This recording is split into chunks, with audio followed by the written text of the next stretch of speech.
Attention, comme à Cannes. T'es prêt? Ouais. Mets pas tes doigts. Ah.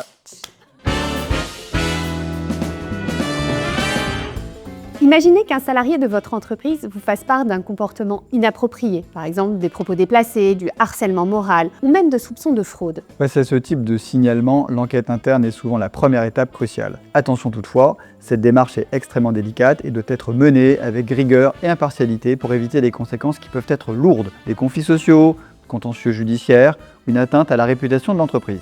L'objectif principal est d'établir la vérité de manière impartiale, en recueillant des preuves et en donnant à chaque partie la possibilité de s'exprimer.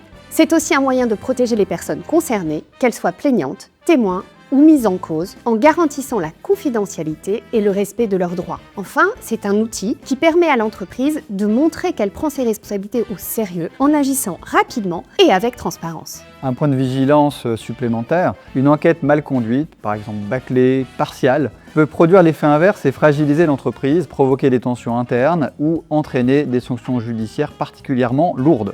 En France, il n'existe pas de texte de loi unique. Pourtant, cette procédure doit respecter un cadre juridique très strict, principalement basé sur la jurisprudence et les principes généraux du droit du travail. Parmi ces règles, on va retrouver le respect de la vie privée des salariés. Par exemple, les auditions, elles doivent se dérouler dans un cadre confidentiel, les données recueillies, elles doivent être protégées. Chaque personne mise en cause doit pouvoir être informée des faits qui lui sont reprochés et avoir la possibilité de répondre. Cela garantit l'équité de la procédure. Un autre point important, l'impartialité de l'enquêteur. Il doit être neutre, ne pas avoir d'intérêt personnel dans l'affaire et mener ses investigations de façon objective. Par ailleurs, selon la nature des faits et leur gravité, d'autres acteurs, l'inspection du travail, le CSE, les syndicats peuvent être impliqués ou informés. Pour accompagner les employeurs dans cette démarche, plusieurs guides sont disponibles, notamment ceux du Défenseur des droits ou de l'Association française des juristes d'entreprise ou encore de l'Agence française anticorruption. Quelles sont les étapes concrètes pour mener une enquête interne efficace? La première étape, c'est d'identifier clairement les faits à investiguer. Ça signifie qu'il faut bien définir le périmètre de l'enquête ou chercher à résoudre plusieurs problématiques en même temps.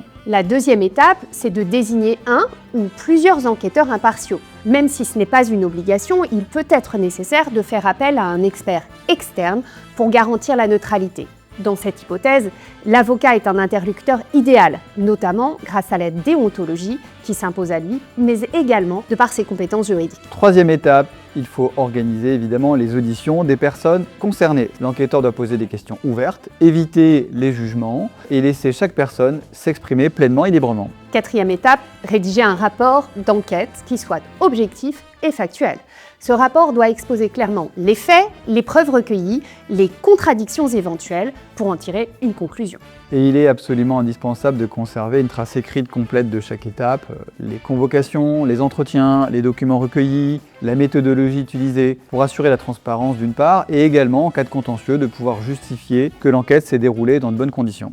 Il existe quelques points de vigilance importants à avoir en tête. En premier lieu, l'anonymat des témoins doit être manié avec prudence. Il ne faut pas que cela compromette les droits de la défense du salarié mis en cause, qui doit pouvoir connaître les faits reprochés. La rédaction des procès-verbaux est également un exercice particulièrement sensible. Les documents doivent être exacts, ils doivent refléter fidèlement les propos recueillis et, si possible, être signés par les personnes auditionnées. Pour conclure, l'enquête interne est un outil puissant mais délicat, qui demande rigueur, méthode et prudence. Elle doit être préparée soigneusement, menée avec impartialité et idéalement accompagnée par un professionnel du droit, surtout dans les situations complexes. N'hésitez pas à solliciter un spécialiste en droit du travail pour sécuriser votre démarche, éviter les erreurs et protéger au mieux votre entreprise et vos collaborateurs. Si vous avez des questions, si vous êtes confronté à une situation délicate, contactez-nous.